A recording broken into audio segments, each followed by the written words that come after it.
SMC Orsaline এর নিবেদিত ১৩টি প্রশ্নের আজকের অতিথি, যার নাম রানা সাহা। আমরা বলে থাকি এই অনুষ্ঠানটি সমাজের সর্বস্তরের সকল মানুষকে নিয়ে আমরা করে থাকি।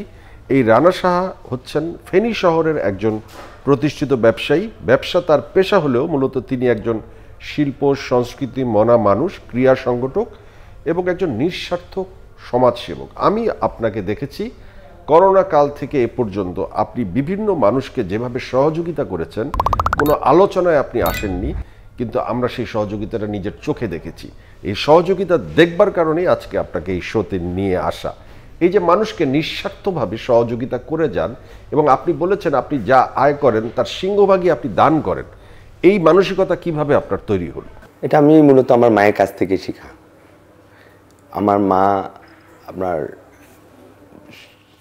মানে ছোটবেলায় থেকে দেখে আসছি, 10 টাকা সামনে দিয়ে দিচ্ছে, পিছনে পিছনে তাকে 500 টাকা দিয়ে দিচ্ছে। একটা পর্যায়ে হয় কি, আমি একটা জায়গায় যাই রিয়েলাইজ করতে পারি আমার মা কিন্তু, আমার ছোট্ট একটা ঘটনা যে 1996 সালে ডেথ বলে ঘোষিত হয় ওনার বাল্ব অপারেশনের সময়। কিন্তু এর আগ থেকেও মাকে দেখতাম যে উনি প্রচুর পরিমাণে মানুষকে হেল্প করতো, অর্থ দিয়ে, বস্ত্র দিয়ে। এই মায়ের এই শিক্ষাটা নিয়ে আপনি সবাইকে সহযোগিতা করে যাচ্ছেন। তো আমি এমনও শুনেছি যে আপনি এমনভাবে সহযোগিতা করেন যে তারপরে আপনার নিজের চলার টাকা অনেক সময় থাকে না, তখন আপনি আসলে মানুষের কাছে কি খুঁজে চলেন, নাকি আপনি সেটা এনজয় করেন যে আপনার নিজস্ব অর্থ শেষ কিন্তু আপনি যা ছিল সব মানুষকে দিয়ে দিয়েছেন? তখন আপনি চলেন কিভাবে? যেহেতু আমি ব্যবসা করি, আজকে না হলে কালকে তো আসবেই আমার কাছে টাকা, কিন্তু আমি এটাও সত্য যে আমি ধার করেও অনেক হেল্প করি।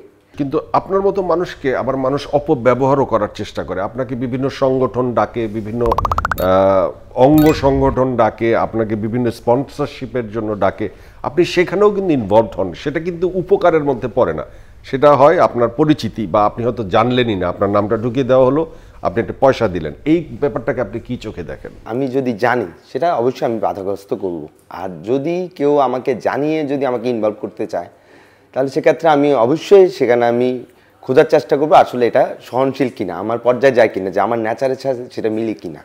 ব্যবসায়ীরা সাধারণত অনেক চালাক চতুর হয়, ব্যবসায়ীদের অনেক হিসাব করে চলতে হয়, যে যত বড় ব্যবসায়ী তার হিসাব তত বেশি। তা আপনি একজন ব্যবসায়ী হয়ে হিসাবের বাইরে চলেন কিভাবে? সব কিছু কি হিসাব দিয়ে হয়? ব্যবসা তো হিসাব ছাড়া হয় না। আমার হিসাবপত্র হয়, কিন্তু দানের বিষয় আসলে, সোশ্যাল ওয়ার্কের বিষয় এগুলি হিসাব করে দিয়ে হয় না। সোশ্যাল ওয়ার্ক যেহেতু এতই করছেন, কোনো সংগঠনের হয়ে বা নিজে কোনো সংগঠন তৈরি করার কোনো পরিকল্পনা আছে কি?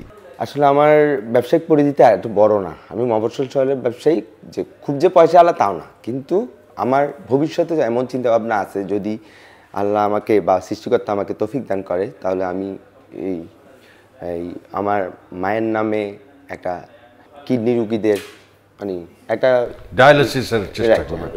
আপনি সনাতন ধর্মের মানুষ, কিন্তু আপনি প্রচুর মসজিদে দান করেন, মসজিদ প্রতিষ্ঠায় দান করেন। এটি আপনি কিভাবে করেন, বা এটার পেছনের আপনার দর্শনটা কি? আমার মতো আপনারাও জানেন ডায়রিয়া সহ যে কোনো পানি শূন্যতায় আমার আস্থা এসএমসি রোড স্যালাইন। কেনার সময় প্যাকের গায়ে এসএমসির লোগো দেখে কিনবেন। এসএমসির ওরসালাইন। ভাই আমার কাছে একটা জিনিস মনে হয়, সৃষ্টিকর্তা কিন্তু একজনই, সৃষ্টিকর্তা একজনই। কারণ আমি অনেক রুগীকে ব্লাডও দিছি, মুসলিম রুগীকেও দিছি। আমার হিন্দু আর মুসলিম যদি আলাদা হতো তাহলে হিন্দু রক্ত কখনই মুসলিমের শরীরে যেত না। আপনার কাছে পৃথিবীতে সবচেয়ে কষ্টের কাজ কোনটা মনে হয়? আমার কাছে পৃথিবীতে সবচেয়ে বেশি কষ্টের কাজ মনে হয় মানুষকে মন খুলে হাসানো। আর আরেকটা বিষয় হচ্ছে আপনার মানুষকে সন্তুষ্ট করা। রাইট। আপনি বাইফার একজন ডিরেক্টর। বাইফা মানে কি? Bangladesh institute of film and arts. এই যে কাজ থেকে একজন ব্যবসায়ী হয়ে আপনি এই সদস্য হয়ে বা পরিচালক হয়ে যে নায়ক নায়িকা শিল্পীদের সংস্পর্শে আসলেন, এসে কি শিখলেন?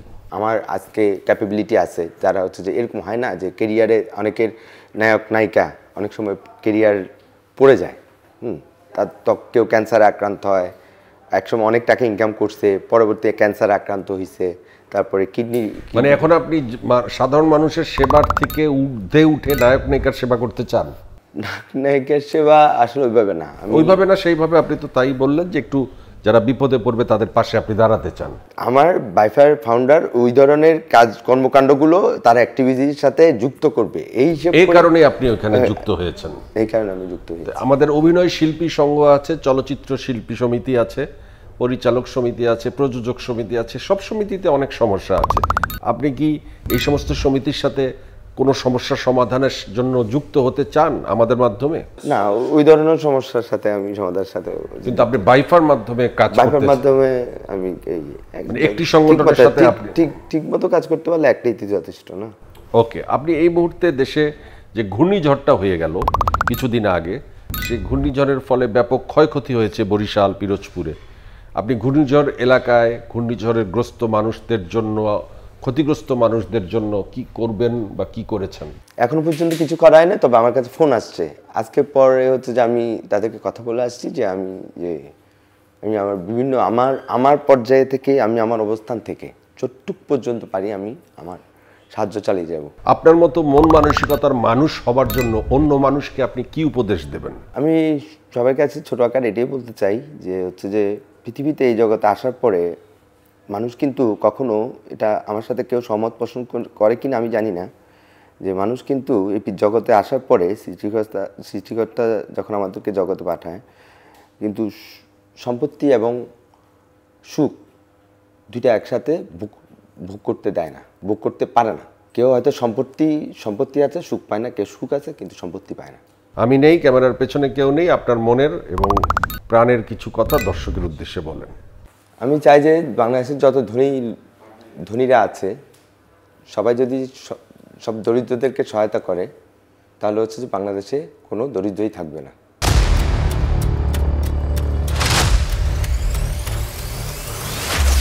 আমার মতো আপনারাও জানেন ডায়রিয়া সহ যে কোনো পানি শূন্যতায় আমার আস্থা এসএমসি রোড স্যালাইন। কেনার সময় প্যাকের গায়ে এসএমসির লোগো দেখে কিনবেন। এসএমসির ওরসালাইন।